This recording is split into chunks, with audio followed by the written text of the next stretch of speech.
Hang on 1 second.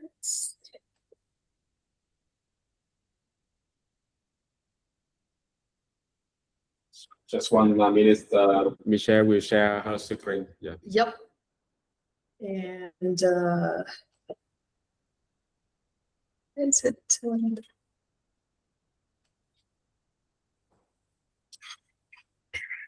see.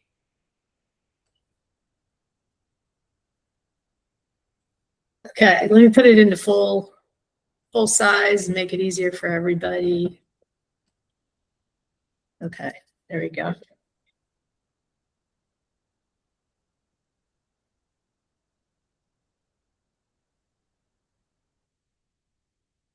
Yeah, we can start now, Leo. Yeah, and yes, maybe 1 more minute. I think whoever is not going to make it will just tune in later, and then we can share recording up after this.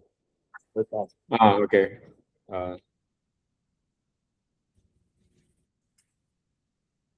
So this morning we will have like a 16 John with us.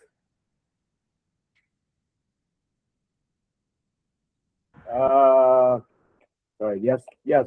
Supposed to be 6. Right now we have 3, and then I think 2 more will be late. So that's fine. We can just start. Yeah.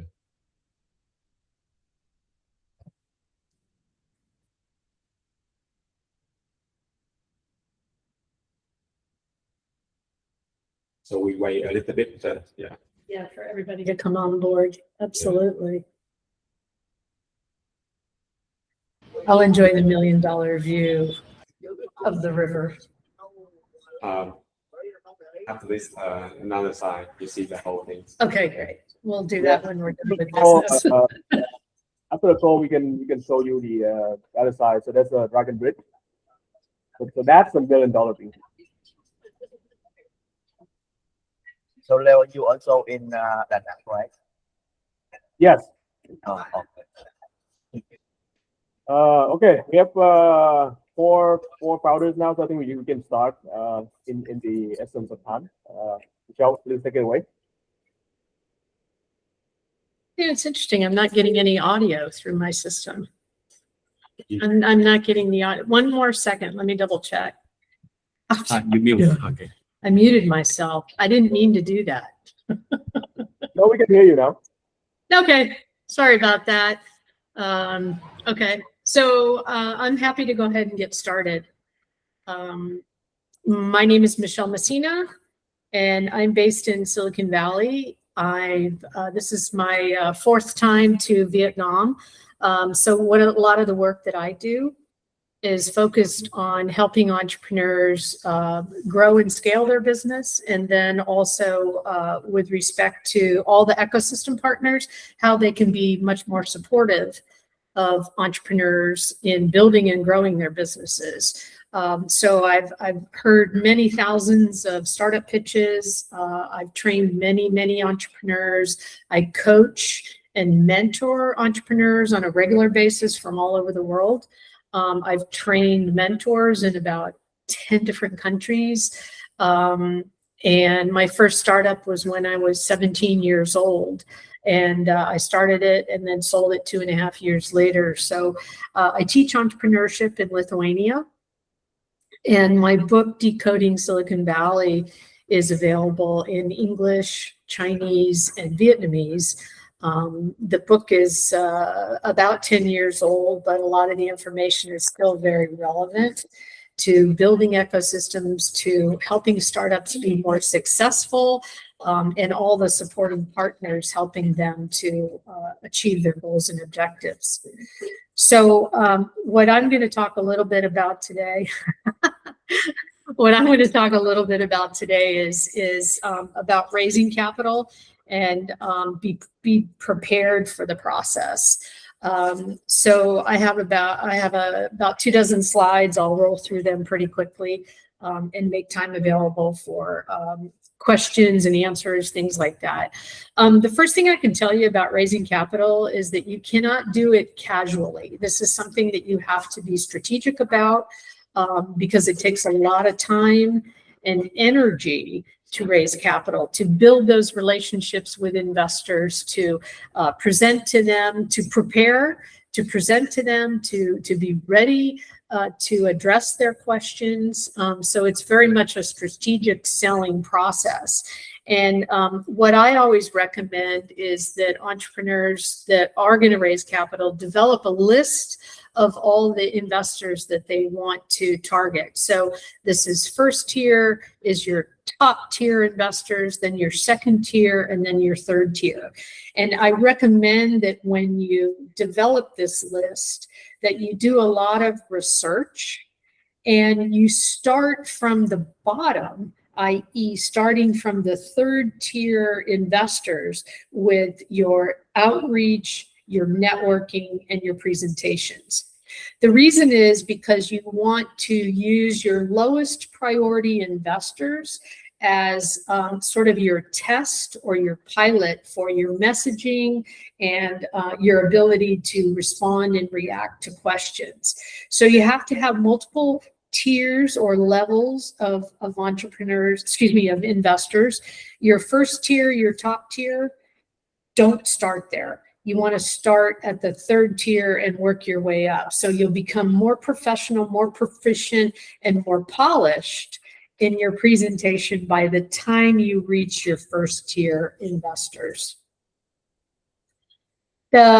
What I have, when I've spoken to investors, many of them have told me that when companies come into the US market to raise capital, a lot of times those international founders don't have enough information about the investor that they're presenting to. So they don't really know who their investor is at a very deep level. It's important to understand what your investor has been successful with. So they've invested in some companies, which companies have been their successes. And the other side of that is which companies have been their failures. Because if they have failed as an investor in a specific company or a specific sector, then you know they may have a personal bias against that sector if that's where your company is. You should know also about their portfolio companies because investors, at least in the United States, want to create relationships between their portfolio companies. So if they are going to invest in agricultural technology, for example, they have lots of companies in that portfolio in that particular sector, and they want those companies to be able to partner together, to work together, and potentially in the future, one company might acquire another company.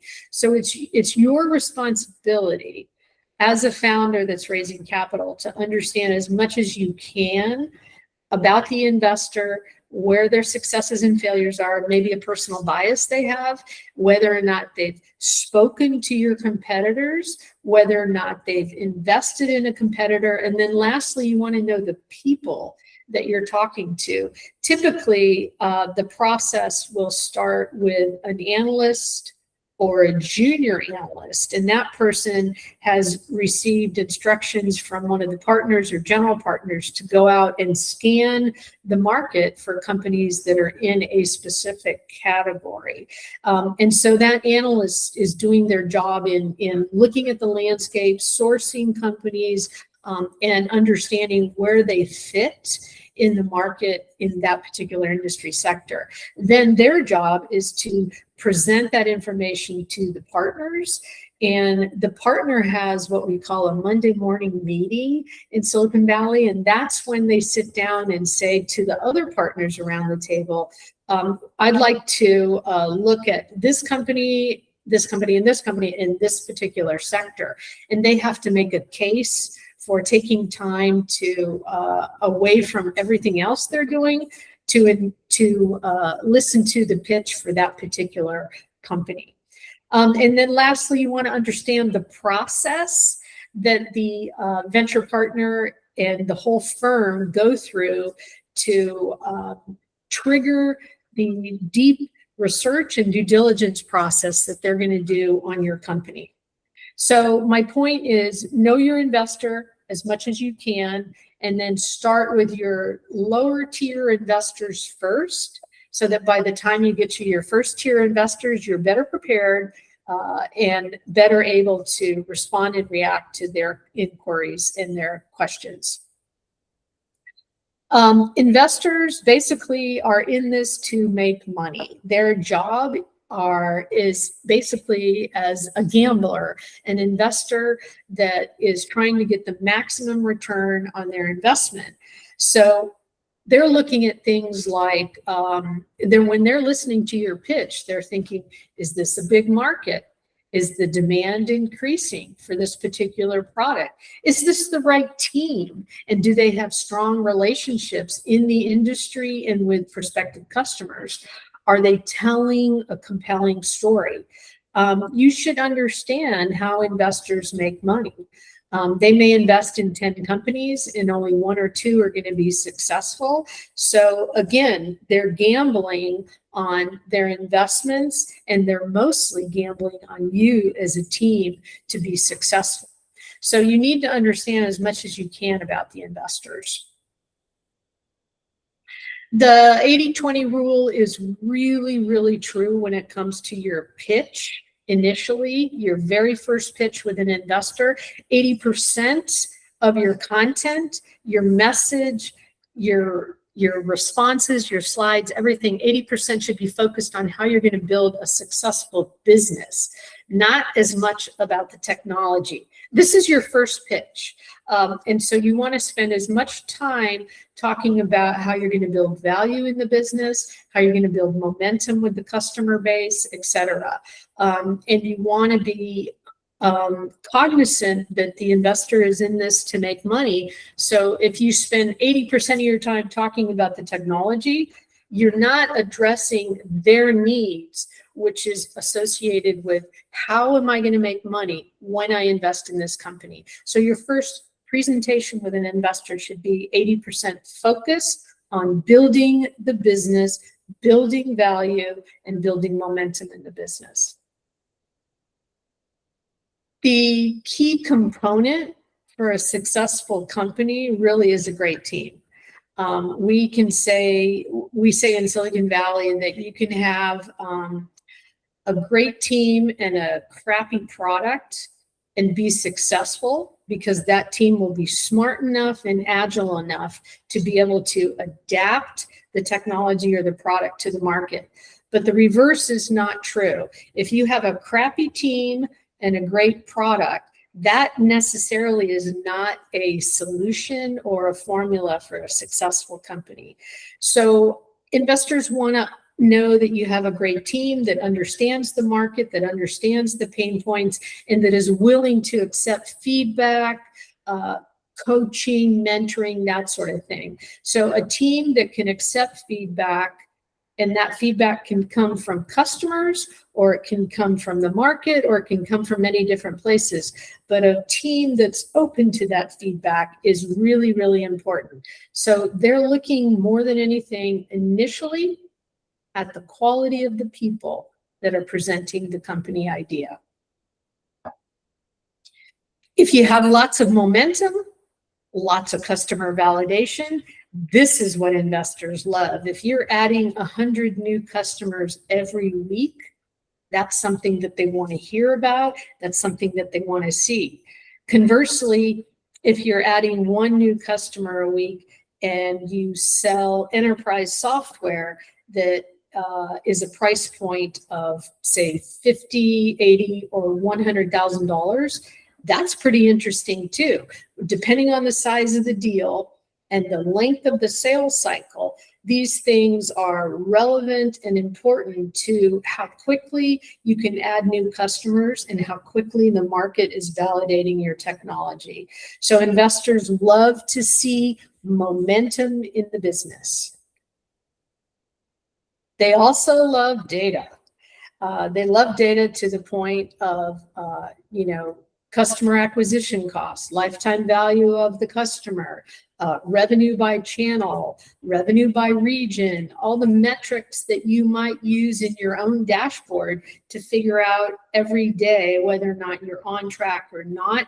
Your investors love data and they love to see momentum in the sales process. So again, we're trying to reinforce the fact that we're building a business that delivers value to the market and then can deliver returns to the investor because they're in it for the financial returns.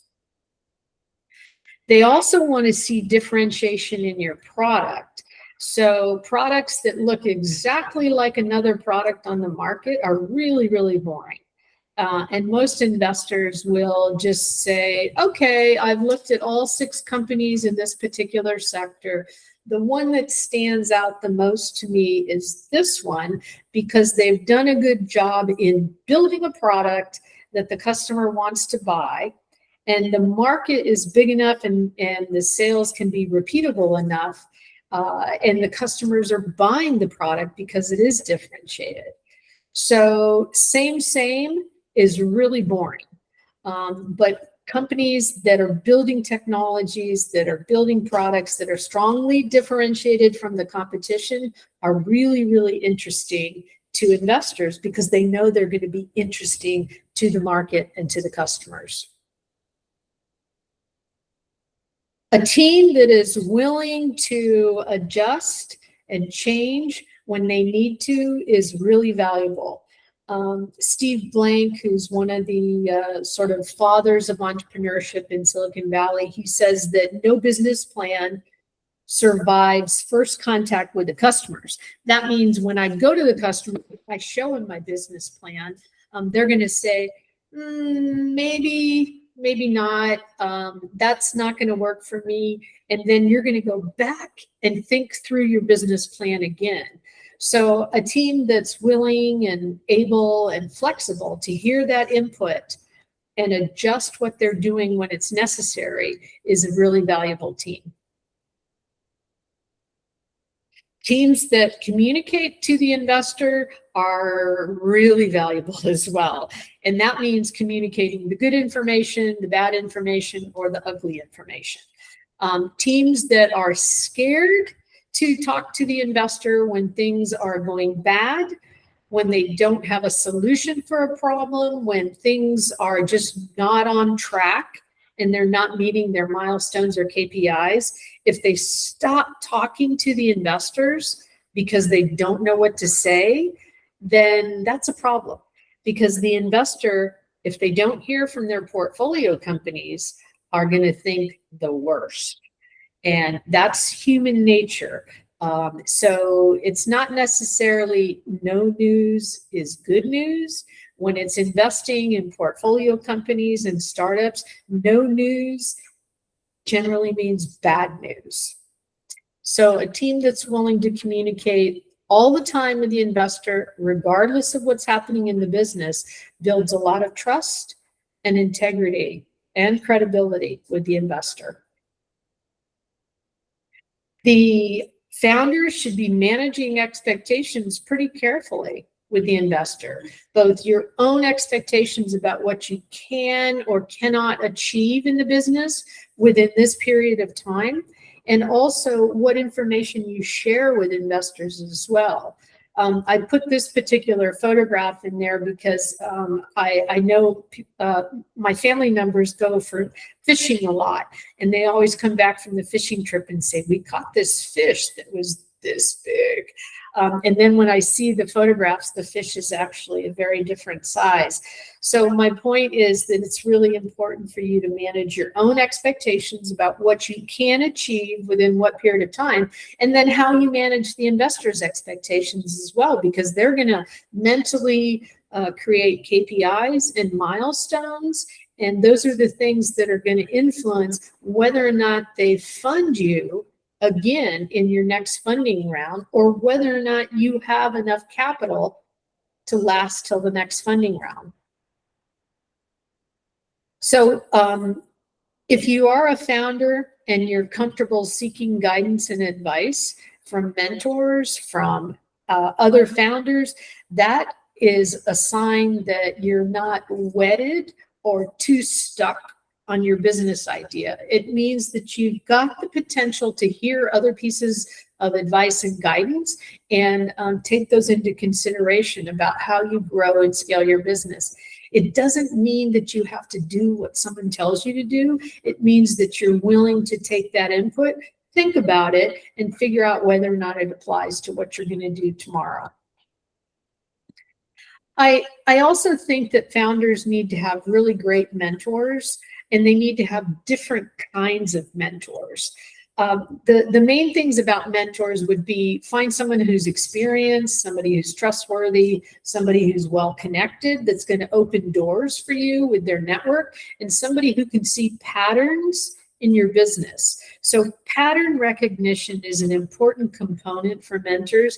The ability to see where your company is going and be able to reflect that back to you in the form of, you know, I've seen you do this, this, and this. It looks like you're heading in that particular direction.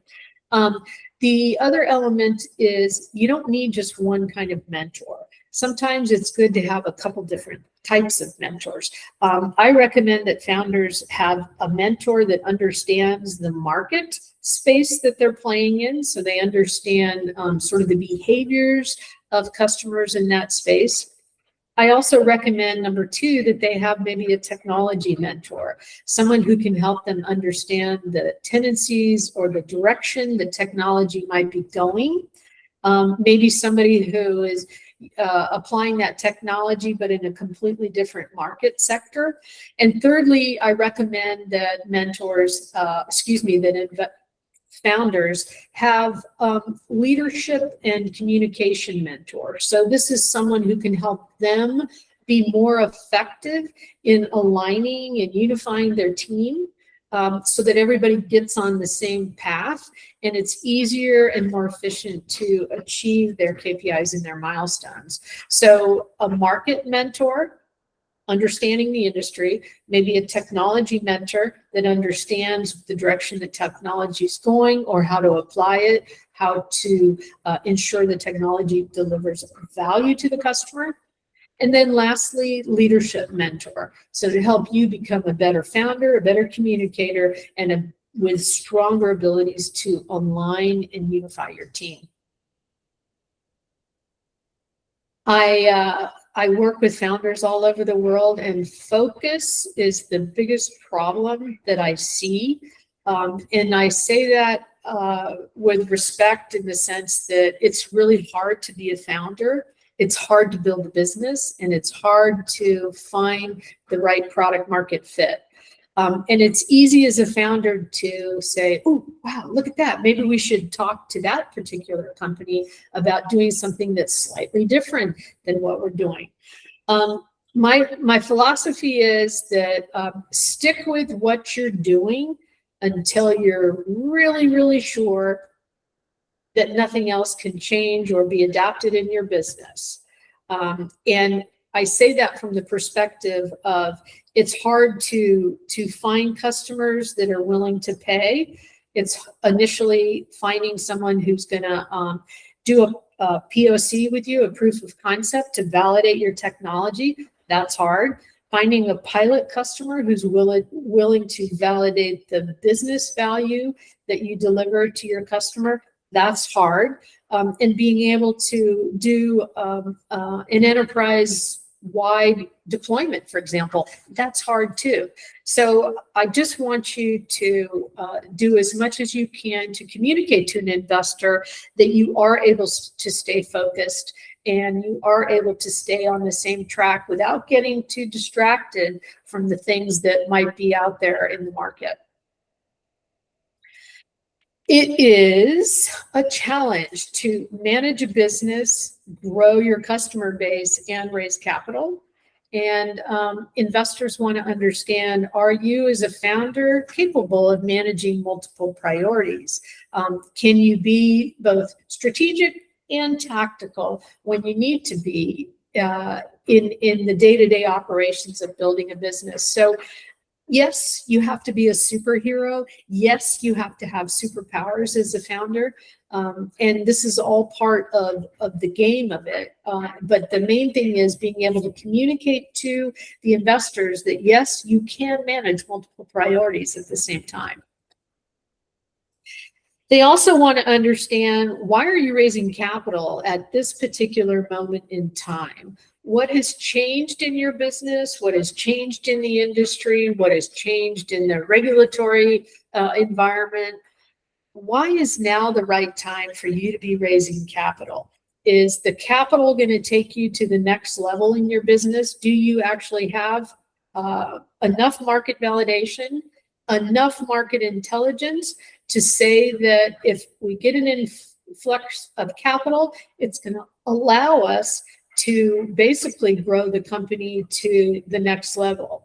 So you have to be prepared to answer the question about why you're raising capital now, what momentum will be created with that additional capital, what milestones will the company achieve, and at the end of the day, when all that new capital is gone, where will the company be next? So that's what investors are interested in understanding. Why now, and what is actually being bought with that capital? I have a lot of international entrepreneurs that come into Silicon Valley to raise capital, and I will tell you that it is a very expensive proposition. Going to another continent, when you talk about airfare, the cost of airfare today, hotels, et cetera, it can cost you more than $5,000 or $6,000 for a week-long trip to go to another continent to try to raise capital. And secondly, it takes more than a week to get all the information and data that you need to feel like you're in control of who you're meeting with, and that you're meeting with the best people. I really recommend that you start the fundraising process, if you're looking outside of Vietnam for capital, that you use the technology tools that are going to help you save a lot of time and headache. I think it's really important that you have a script when you're raising capital. There's slides. There's a couple different tools you need. Number one, you need a long pitch, which can be 20 minutes. You need an elevator pitch, which is 1 minute. You need your presentation slides, which is usually 10 or 12 slides. And you also need to ensure that you have written out a list of questions that you expect to get from an investor. And you also have to have your responses written out as well. So those are some of the 3 or 4 tools that I think are really important for you in the fundraising process, whether you're raising capital here or you're raising capital in another country. The best piece of advice I can give you is have those tools prepared, and be ready to adapt and modify them as you learn new things from investor meetings, as you get feedback from different people. Prepare, rehearse, try different things. Whatever you do, you have to be comfortable in showing yourself, your personality, your style, things like that. If you are fortunate enough to raise capital outside the country, because that is key or strategic to building your business, and now you're going to plan to move to that particular country to build the business, I will tell you that it's absolutely unsustainable for you to work between 2 different time zones for month in, month out. I have met many founders who have tried to build the business in Silicon Valley, all the while they have their team back home that is on a completely different time zone. So they're up late at night from the US, talking to Asia, for example, trying to get their team aligned to get stuff done, get the product developed, et cetera, et cetera. It's unsustainable. You can usually do it for about 2 months before you crash and burn. So use LinkedIn, start building your relationships with the investors that you want to connect with, whether they're here in Vietnam or they're in other parts of Asia or they're in Silicon Valley or some other place in the world. So use LinkedIn. and then use your technology tools to meet with people online. You can do so much online that you don't need to have a face-to-face until you're further along in the process, and you can see that there's good synergy between you and that investor, and they're interested in sending you a term sheet. I would say that that's probably the good opportunity for you to meet. That's probably your trigger to plan a trip to that area so that you can meet face-to-face with the investor. Or conversely, the investor might want to come to you to see your office, meet your team. Again, this is all about building credibility between you and the investor in the relationship. I have a couple more slides and then we'll wrap up here. The most common mistakes I see are not clearly articulating the pain or the problem that you're solving in the market. And then that sort of goes into the value proposition. So what is the value that you're delivering to your customer? A lot of founders don't do a good job of articulating that. So it's not easy for the investor to remember exactly what you do on their Monday morning meeting. So if you're not giving your investor very clear pieces of information, they cannot make a case for you at the Monday morning meeting to go further into the investigation and research process with you. So you have to equip your investor with information that allows them to sell their partners on your idea. Business models that are unclear or too complex make it really hard to do your projections, to figure out which component of the business model is going to be most successful. I have actually listened to pitches where the founder said, we make money in 5 different ways. And when they explained each one of the 5 different ways, I felt like it was almost overwhelming in the sense that not one of those 5 ways really represented the deep value that they deliver to their customers. So you got to have a clear business model. The more components to your business model, the worse it is. Competitive differentiation, I talked about that earlier, so I don't really have anything new to say there.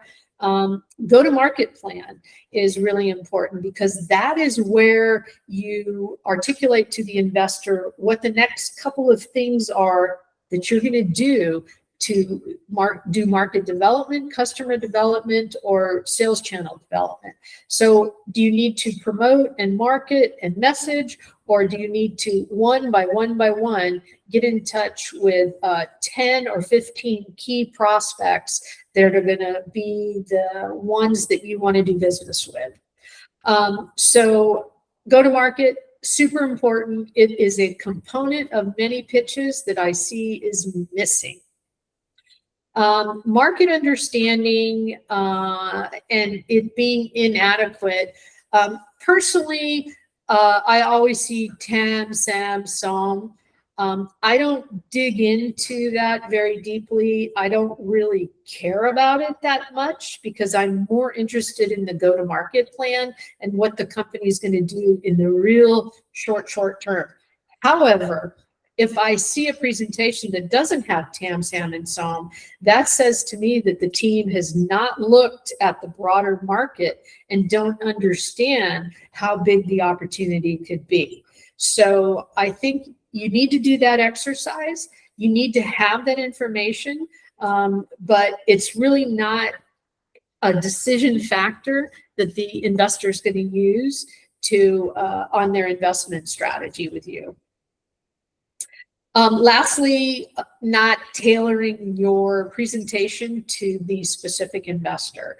So if you know an investor, if you did your research and you know the successes and the failures of that particular investor, you understand what's in their portfolio, you can do a better job of not referencing their failures, or you can do a better job of diplomatically asking them what and how that company failed. Investors will invest in 10 companies and maybe 1 or 2 will be successful. So you have to understand that investors have many, many failures under their belt. So they've seen patterns. They have the ability for pattern recognition, but you as a presenter, you as a founder need to be very careful about how you address the failures in their portfolio. They may have a particular sensitivity to a specific kind of business model or company. Okay. The last element is really about storytelling. There's 3 kind of main components when you're telling your story to the investor. It's setup, struggle, and solution. And setup is kind of giving the investor the big picture around, you know, what size of customer you're dealing with, what are some of the challenges that they may face, what are some of the external influences that are affecting them? Has there been a change in regulations? Is there tariffs? Is there government pressure? So setting up the scene helps the investor understand when you get to the next part, which is the pain point or the struggle that your customer has.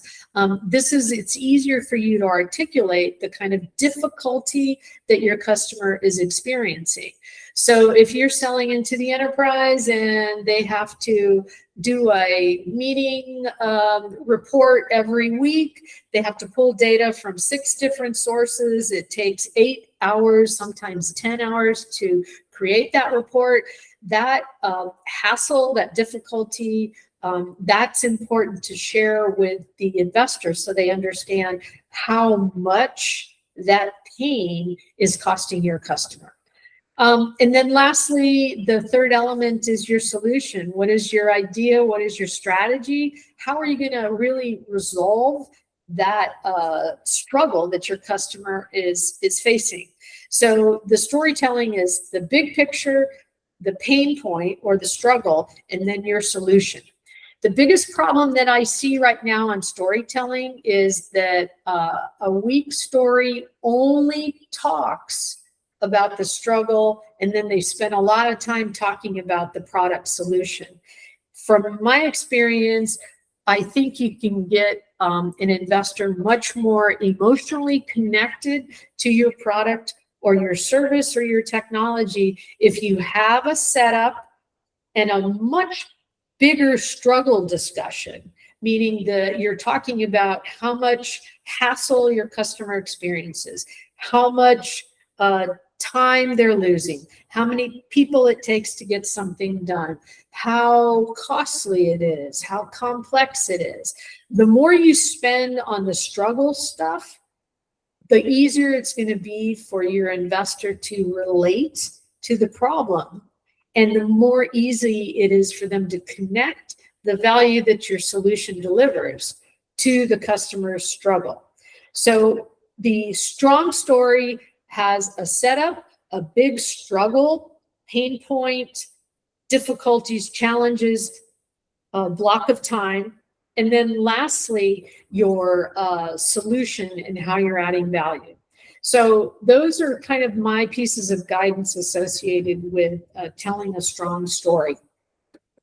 I think that, so that's it. That's my sort of tips on being effective in raising capital, being really thoughtful about how you want to target investors, which ones you want to target first, the ones you want to practice with. So your 3rd tier investors are the ones you really want to practice with, because your top tier investor is your big whale. This is the one you really want. And you want to be as polished as possible by the time you practice from your 3rd to your 2nd to your 1st tier. So you're welcome to reach out to me on LinkedIn. I'm going to stop sharing my slides right now so that we can have a little bit more discussion and a little bit more Q&A to see how specifically I might be able to help you.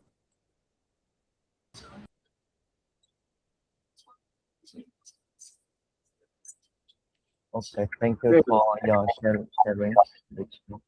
So I have a question for my perspective. So what is the good strategy to reach out the investor. So it means we let the investor to reach out to us. Is that better than we will reach out to them directly first? I think that LinkedIn is an amazing tool. And I think that you should spend some time figuring out which investors know about your sector more than another one. So doing your research on the investment firm and then all the partners is important.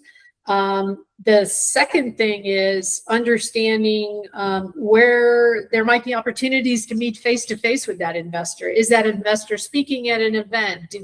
Are they covering a pitch competition? Are they a judge? Sometimes I really think it's nicer to meet face-to-face if you can. But if you can't, I would say reaching out on LinkedIn with after you've done your research and after you've done your homework, I would say it's good for you to reach out to them and say, I'm building a company that's in your sector. It might be something that of interest to you in the future. We're not raising capital today because you may not be ready to raise capital, but you're starting to build those relationships. So it's okay to say, I'm not raising capital today, but I'd love to meet you for a quick coffee next week if you have time. So let me tell you one thing about investors. Investors have FOMO, fear of missing out. So if you reach out to them and tell them, I'm building a company in a sector or a category that is of interest to you, I'd love to meet for coffee. If they say no, they're going to drive themselves crazy because they could miss out on investing in your company that becomes the next unicorn. Okay, so there is a motivation for them to meet with you. The most important thing you can say is that you're not raising capital right now, because that reduces the pressure on them and it reduces the pressure on you, in the sense that I just want to share with you what my background is, why I chose to build a company in this space, who my team members are, what our next few major milestones are. And after that coffee meeting, you can say, would it be okay if I follow up with you in 60 or 90 days? And they'll say, of course, because they don't want to miss out. So the element that's important in this whole process of meeting them for coffee over a period of time is to tell them what you've just done in the prior 90 days, what you plan to do in the next 90 days. And then when you meet them in 90 days again, you can say, you know, the first time I met you, I talked to you about this, this, and this. And we were planning to do A, B, and C. Well, guess what? We did A, B, and C, and we did D. So what you've done is you've telegraphed to them that you are a person of your commitment. You did your milestones and then some, and now they suddenly have much more confidence in you. So that would be a strategy that I would ask you to consider. And you have to build relationships before you're ready to raise capital. So using the words, I'm not raising capital today, is a good way for you to kind of lower the pressure. Because you have to be really, really ready, and you have to be super prepared before you're really ready to raise capital. You may be ready to raise in October. I don't know. But now you've got August and September to get yourself really prepared. So don't forget that they suffer from FOMO, fear of missing out.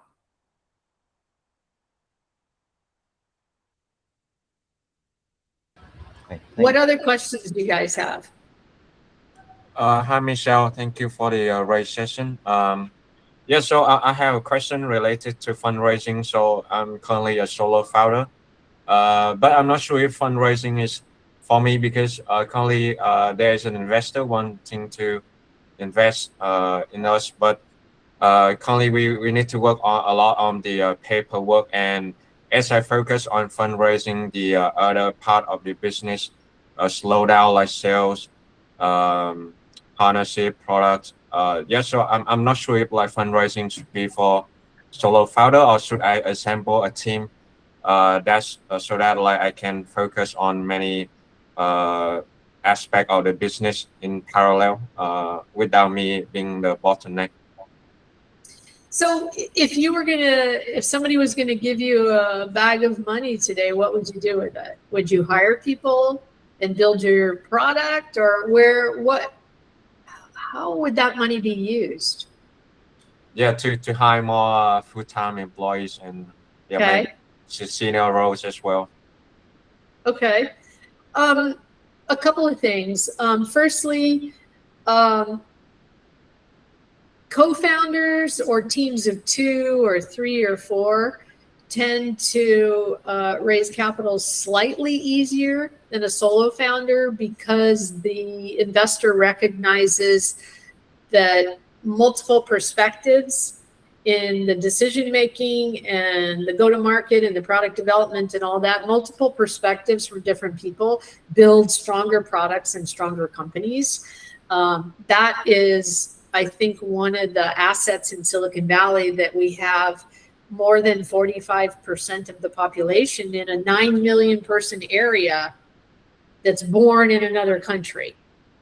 So you have people from all over the world coming together to co-found teams, build products, develop a go-to-market strategy that come from different perspectives, educational backgrounds, socioeconomic status. So those perspectives build better products, better suited to the market, and stronger companies. So you have to figure out if bringing a co-founder on board is going to improve your odds of raising capital here, which means that you may want to casually and informally talk to different investors about how many single or sole founder companies they've invested in. If your goal is to raise capital here in Vietnam, the investors may look at your world slightly differently than an investor in another part of the world. So I would say that if you want to raise capital, understand how the investors look at sole founder companies. That would be the first thing I would say. And then the second thing is you're trying to decide whether or not you want to raise capital. I guess my top line piece of advice is don't raise capital if you don't need to raise capital. I think if you can build your business with customer revenue, that is the most interesting and attractive kind of capital to build your business, is customer revenue. That's not always possible. Most of the time it's not possible. So I would say that if you have traction with your market and your customers, and you can see that as being your revenue source, it's growing, it's continuing, stick with that. Don't raise capital until you absolutely have to. And then I would say, when is the point you absolutely have to raise capital? That may be when you need a lot of money to scale. Once you've got product market fit, once you've got a great validated product, once you have a go-to-market strategy that you can see is working, that's when you may need a lot of capital. So I think that, I can't tell you precisely what to do. Only thing I can say is figure out if the investors that you will target have a positive or negative or neutral perception about a sole founder, and then figure out if you need to, when you need to raise capital, what key milestones you want to achieve with that capital. Building the product, can you continue building the product without capital? Can you continue talking to customers without a co-founder?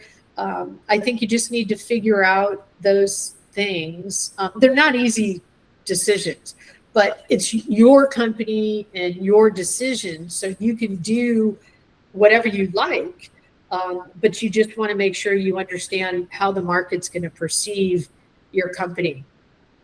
So I know I'm not being super direct with you. I'm just giving you some things to consider to figure out how you should make your decisions, not what your decision should be. Yes, yes, thank you. Yes, because like we are just trying to build a business in a sustainable way so that we can like keep the company based on the revenue that we generated. But yeah, the opportunity just come to us. So this is the decision I'm thinking about whether to take in capital or not. But yeah, really appreciate your insightful feedback.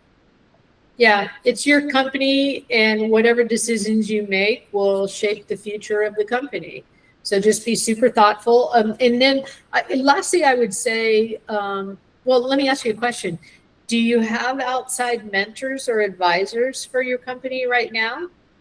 Yes, we have a couple of advisors. Okay, and what kind of category of advice do they provide? Technology, market, leadership, what kind of stuff? Yeah, mostly market advisor. Okay, Yeah. okay. So that advisor is going to be valuable for you to build your sales pipeline Yeah. and your customer pipeline. That's super important. If I would figure out what are all the things you want to do to validate to yourself that the sales channel, the pipeline is big enough for you to fund the company without venture capital right now. And if that market advisor can help you kind of scope who are the main people you need to talk to, what do you need to really do specifically, strategically and tactically, figure out all the things you need to do to get as much traction as you can with prospective customers. And then if you're not getting traction, at what point in time do you want to adjust your sales strategy or do something different because whatever you're doing so far has not been successful? So this is, you're an entrepreneur. You have license to experiment. Okay. You have license to test as much as you want to test. And so figure out how much effort, energy, etc. you need to put into building your sales channel so you can get enough capital and cash to build the next version of the product and hire whoever is going to be your right arm, your COO, your developer, whatever it is. But you have a license to challenge yourself, to experiment, to do as much experimentation as you want until you decide it's time to change what the experiment is. Yes. Thank you, Michelle. You're welcome. I think it's fun being an entrepreneur. It's also, being an entrepreneur is the hardest job you'll ever love. It's a really hard job. But, when you make certain things happen and you couldn't have done that as an employee in a company, that's saying something, and your parents and your grandparents don't necessarily understand you as an entrepreneur. They don't always get what you do, and that's okay. That's okay. But to a certain extent, entrepreneurs are sort of driven from something deep inside.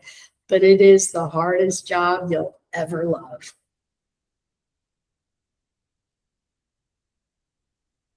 More questions? Anything I can help with on, how to build trust and credibility with the investor? Anything that you think you need more information on? Did it make sense what I was talking about from a storytelling perspective? Having a strong story where you spend a little bit more time on the customer pain and the struggle. Did that make sense to you guys? Okay. So I have a question. Like we are well, all of us is the Vietnamese founders, and do we need like to have like another foreign foreigner co-founder like the US co-founder or some kind of that to gain more trust, or as the investor perspective, I think they will just the high score with the team that have the foreigner or US element in the team. Then fully native Vietnamese team. How do you think about that? I have to tell you, my internet connection, I got a little alert that it's unstable. Can you repeat it again? It was so difficult to hear you. Like, so we need to have an other like US co-founder in our team to raise the capital from the US because of us like the Vietnamese team, we don't have the relationship in the Silicon Valley or the VC there. How can we get the trust? I guess the first question I have for you is, are you building a business that's going to be pan-Asian, or are you building a business that's going to be global? We build the business in the global as like the guy. So we provide our payment infra for the global people. They spend in they do the business and they spend in other countries.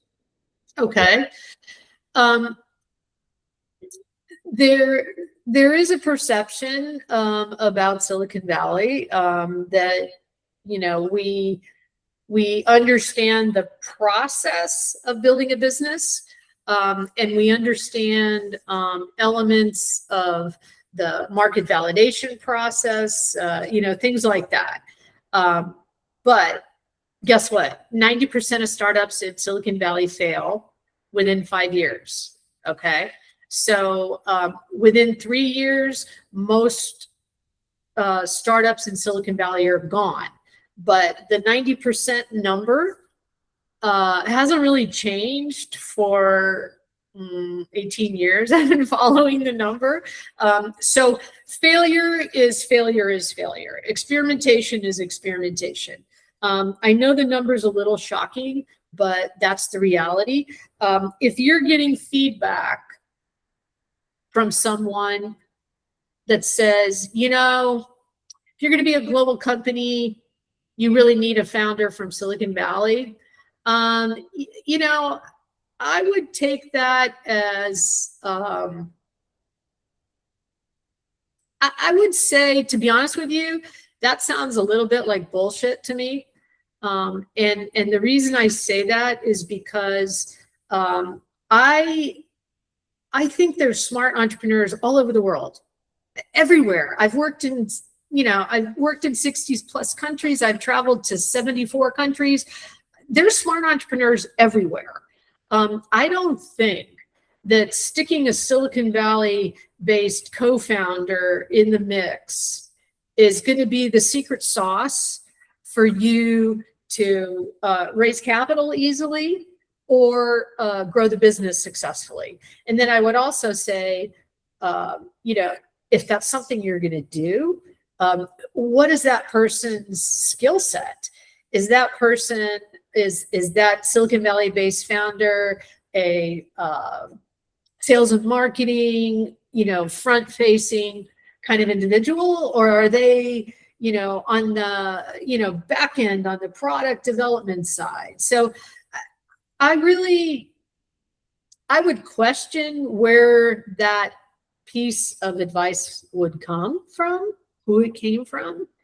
And I would say that if that person really believes that your company can only be successful with a Silicon Valley based founder, I call bullshit.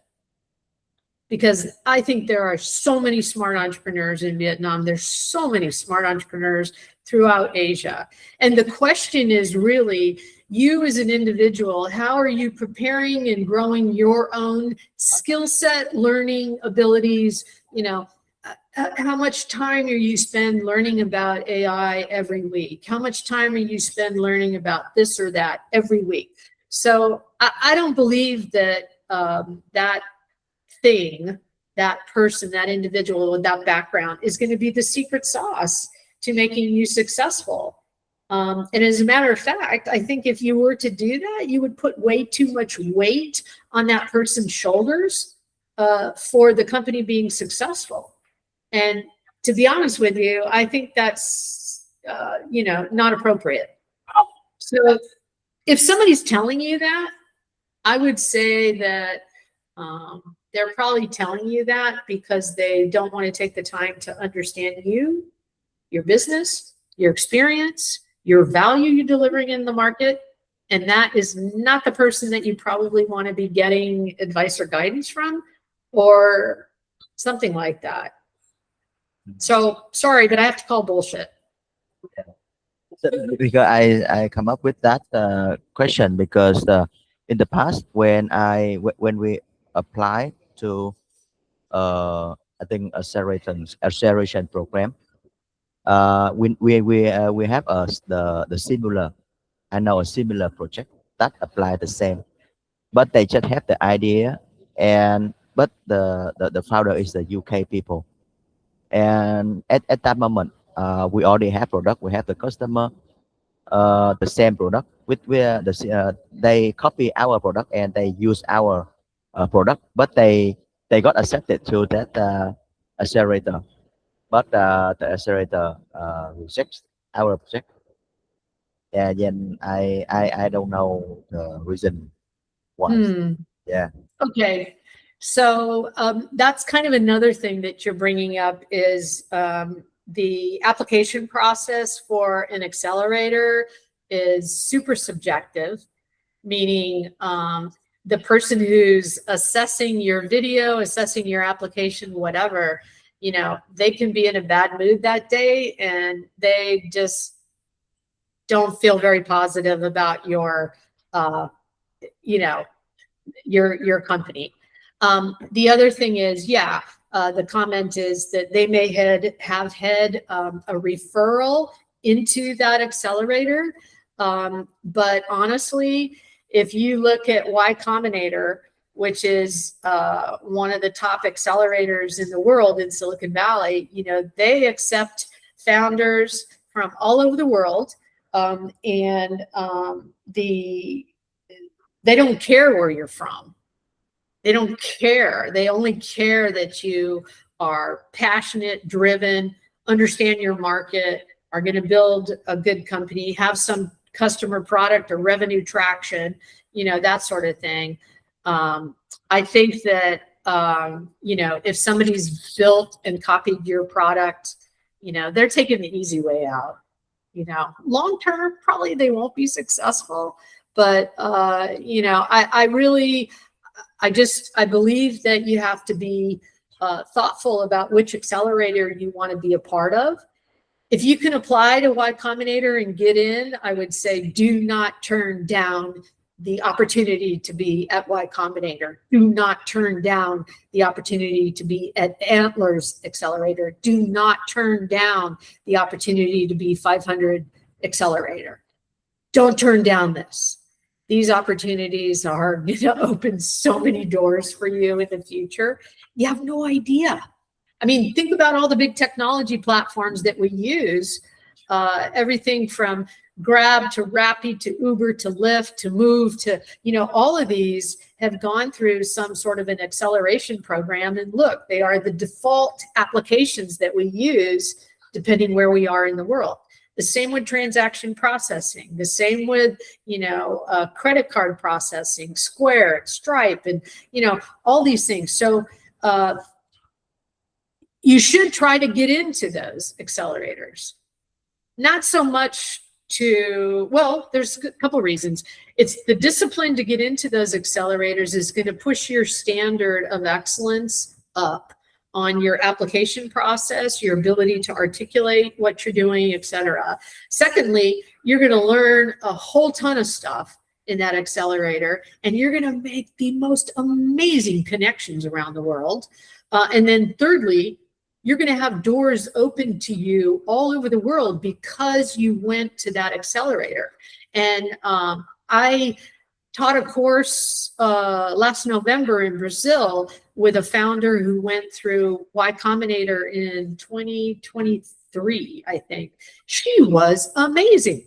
talking about product pricing, customer acquisition costs, lifetime value. You know, they dug so deep into that stuff in YC that I learned so much from listening to her module of the class.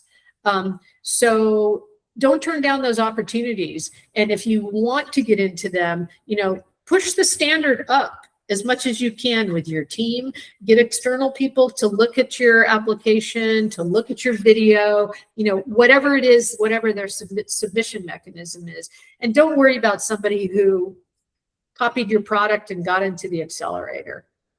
In the end, that company may not be around in a few years anyway, because they didn't have any unique idea like you do. Appreciate, thank you. Okay, Yeah. what else? How can I help you guys? Come on. Pick When, my brain. Come on, pick my brain. one question is that assuming there is an investor that is interested in investing our company, then what should we do in the next couple of weeks, months to close a deal with them? Because I don't think they will invest right away. So what are the steps to usually see that make this a success? Okay, so if you have an investor that's interested in investing in your company, ask them for a list of CEOs that you can talk to of the companies that are in their portfolio. So I want you to make sure you do your own due diligence and your own homework on that investor. And I'll give you a pretty clear reason why. I had a friend who spent a long time in the gaming industry, working for Electronic Arts in Silicon Valley. And then he went off and he founded a company that did microtransactions inside the games. Okay, so this is how Electronic Arts was getting all these micro fees. And so he founded this company to do these microtransactions, was going to sell it to all the gaming companies in Silicon Valley. He needed to raise capital to build the product. So he'd done a prototype, but he needed more capital to get the product to the level that would be acceptable for the gaming companies. And he found an investor who really wanted to invest in the company and gave him enough capital for, I think, about a 12-month runway, something like that. And then around the second year, you know, things started getting tough in Silicon Valley because we had a financial crisis. And so you can tell this story is rather old, but it's about 16 years old, this story. But the point is this: the investor got very impatient with the fact that the company could not get enough traction in selling the product with the gaming companies. And what ended up happening in the end was the investor forced the sale, not necessarily of the company, but of the IP. They forced the sale of the IP and put the company out of business because the investor was impatient. Okay? So my point to you is, my guidance to you is, you better make sure that you are getting together with the right investor that shares your passion, that shares your vision, and it shares your time frame. Because it's harder to separate yourself from an investor than it is to get a divorce from your spouse. That's the truth. Okay? So do your due diligence, talk to their portfolio founders, talk to other investors that they co-invest with, find out what their reputation is. Make sure you trust the person. Have dinner with them, break bread with them, as we say, spend time with them. So make sure you have a good feeling about the investor, that it's a good match for you, and then make sure you understand their process. How long do they typically take to invest? And that should be one of the questions that you ask their portfolio founders. How long did it take that founder to make a deal with that investor? So the more you can understand the investor's process, and then validating that with other founders to ensure that everybody is saying more or less the same thing. It takes them this many months to close the deal. If you can validate that from many different points, that's going to be good for you, because now you think now it will be easier for you to understand how long their process is. So do your due diligence, do your homework, because it's really hard to separate yourself from an investor if they're the wrong person. Yes, thank you. And you have to, there are investors who have motivations that might not be aligned with you. Like the story I told you about the investor wanting to get his money out. I mean, I could probably come up with more stories like that, but you need to make sure that you have good alignment. And one of the ways you do that is you validate with other people what they say and think. And if you decide that investor is the right one, good. If you decide they're not the right one, you'll have to figure out a diplomatic way to tell them that I just don't feel like this is the right fit for whatever reason. You may have gotten some piece of confidential information that you can't share with the investor, but you need to make sure that it's the right fit, because you can't divorce the investor. What else? What else can I help you with? So I have a meeting with the investor. They said like our products, our pain point is small, and they ask us to change to other. So other pain point like the B2B pain point, it's the same sector.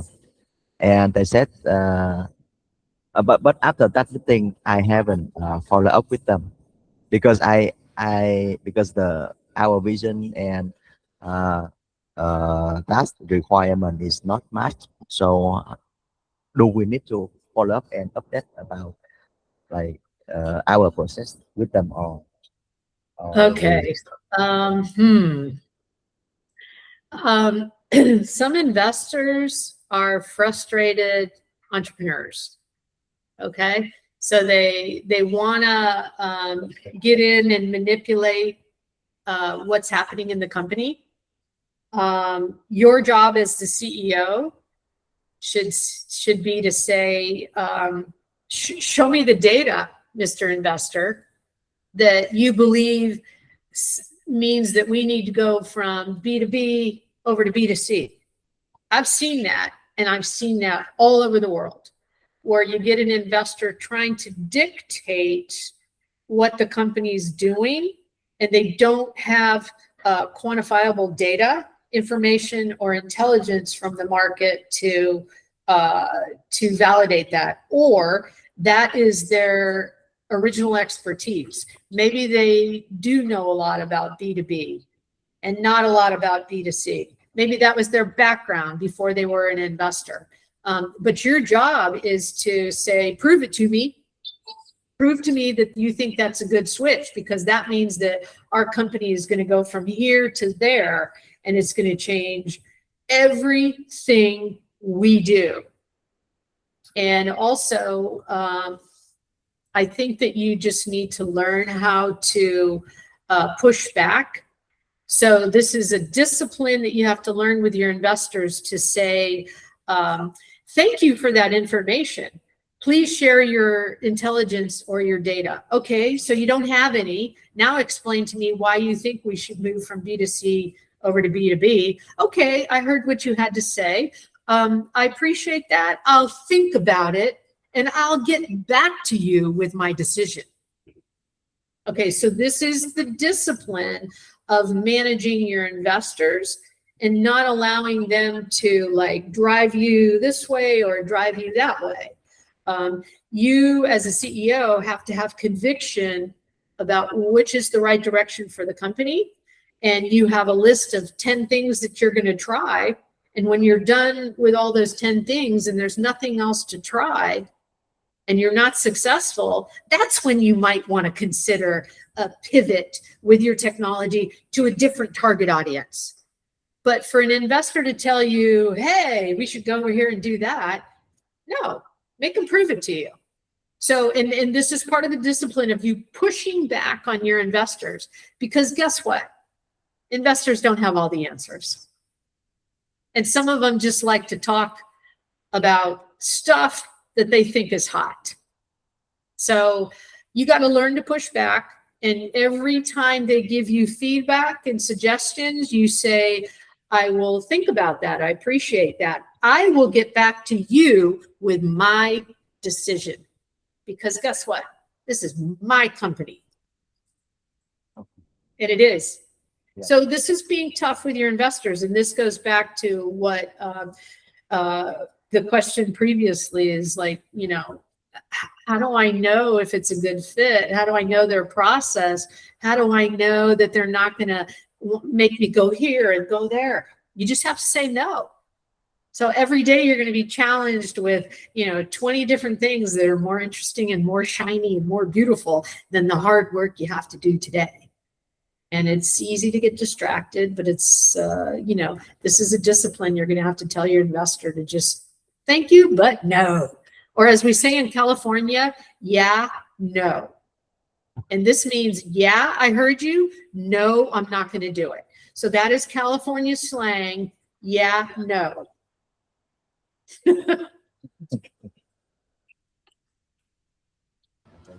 So this is all about people. You guys are smart. You're talented. You're building businesses. You can't let your investors yank you here and yank you there. And it's frustrating. It's like, you know, if we're going to, you know, build a semiconductor business in Da Nang, you know, that's going to take a lot of capital. It's going to take a lot of time. It's going to take a lot of resources. You know, that's very different than focusing on, you know, accelerators, innovation hubs, you know, things that don't require as much capital, as much effort, you know? Yeah. Okay, what else can I ask? We have, I mean, an answer for you guys. We have just a couple more minutes. Anybody else have a burning question? A burning question? I can pretty much answer anything. Yeah, one question, like you see like a mistake after like founder raise fund, they burn the money in incorrect way. So what are the usually common mistake that you see? Well, you know, when you take outside capital, you've taken that capital on the basis of certain KPIs and milestones that you're going to achieve. And you hope that you have all the right set of circumstances and environmental things are happening that allow you to achieve those KPIs and milestones. I know of an accelerator program in Brazil that was managed by a very large telco. And I trained those founders. There was like 15 founders in 2 or 3 cohorts every year. And the very first time they put money into the very, very, very first cohort of founders, one of the founders took the money and went off and bought a car. And wow, did that cause a problem. And the very next day, the legal department changed the contract that the founder signed to get that. I think it was $25,000 at the beginning of the program and another $25,000 at maybe 6 months, something like that. But I can guarantee you that that contract changed within 24 hours that prohibited the founder from doing anything but hiring people, buying technology, blah, blah, blah, whatever they needed to do. So I think that, you know, you have to be thoughtful about what you're going to commit to when you accept that money. And the second part of it is you have to talk to your investors on a regular basis and tell them the challenges and the good stuff that's going on as you meet and talk with customers. So let's say your first, let's say you close capital and in August, you want to have 20 face-to-face meetings with customers. You know, at the end of every week, your investor is going to want to know, how did your first 5 or 6 meetings go?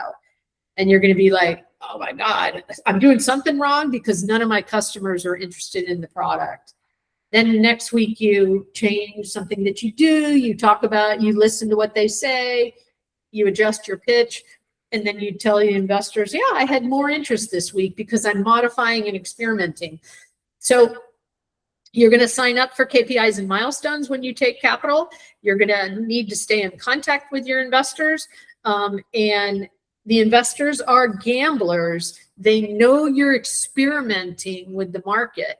Sometimes they need to be reminded that this is an experimentation process, that you're doing A/B testing and you're doing all this other stuff to figure out what the right pricing structure is, what the right business model is, what the right set of features are. You're experimenting. And you have to be able to have enough discipline to stay on that path until there's nothing left to test or experiment. And you'll either run out of time or you'll run out of money. Okay? But as long as you talk to your investors and keep them informed, that means that they're not going to think the worst thing is happening because you're giving them the facts. And if they want to hear what the customer has to say, invite them onto a meeting, whatever it takes. But I think you need to be very careful about what you sign up for as far as KPIs and milestones. And also in Silicon Valley for startups, there's a monthly board meeting every single month. So you have to put your results for the month in slides and talk about what you did and what you learned and what you see and what are the challenges and this and that. So the reporting discipline has to be there anyway. Your investors are going to insist on that discipline and being part of your board. Yeah, thank you. Okay, so I think we're Was this- supposed to have like a deck review as well, but I don't think we have the time. It's already like 10:25. So I hope it was helpful for you guys. yeah. Well, sorry about that. I mean, I think we could have spent 2 hours, but I think we budgeted an hour and a half. So it is what it is. Guys, so for those who have shared the deck, I will pass it on to Michelle. Michelle, will you want to take a look? Feel free to do it. And then I think for today, I hope you guys have like a strong takeaway of how, like, what fundraising takes and what it looks like and who and what you should be doing as a founder in order to successfully raise. And again, it's a long process and it's not an easy process, right? Yes. Yeah. So Michelle, any final advice for the teams before we let them go? Stick to your convictions. Push back on your investors if they're get you going this way or that way, and do your due diligence on your investors at the deepest possible level you can. Talk to the other portfolio founders about how they interact with the investors to make sure it's a good match on personality and the direction that you're going to take your business. So this is all about human in the loop. So make sure that you've got the right humans that are helping you grow your business.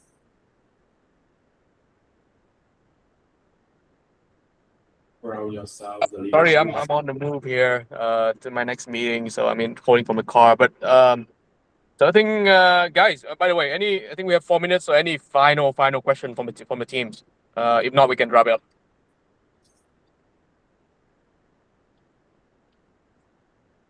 No? Okay. So once again, thank you everyone for taking the time today to attend. I hope you learned a lot.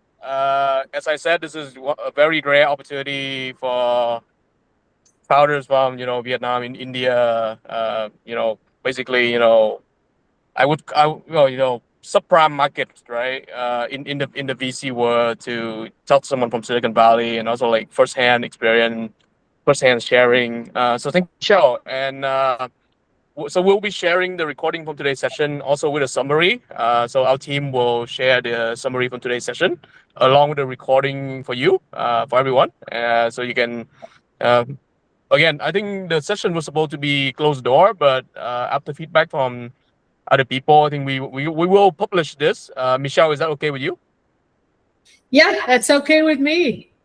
Okay, so we'll be publishing this on our YouTube channel, and we'll be sharing the summaries with all the teams here. So you have like founders, you have friends who thinking about founding a Web3 company, share this with them. Okay.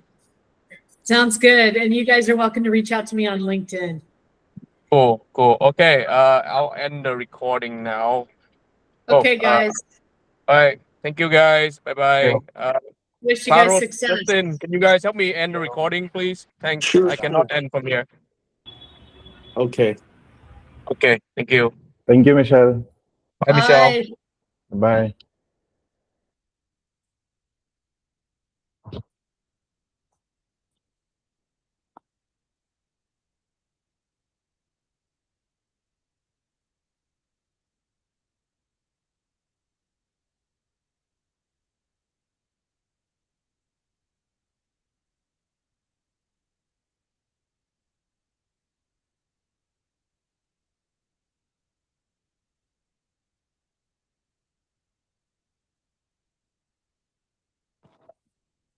Justin. And recording. Ooh.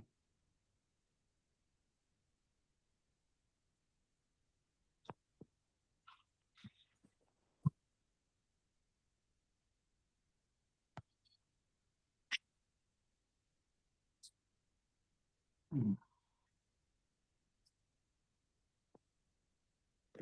Hmm.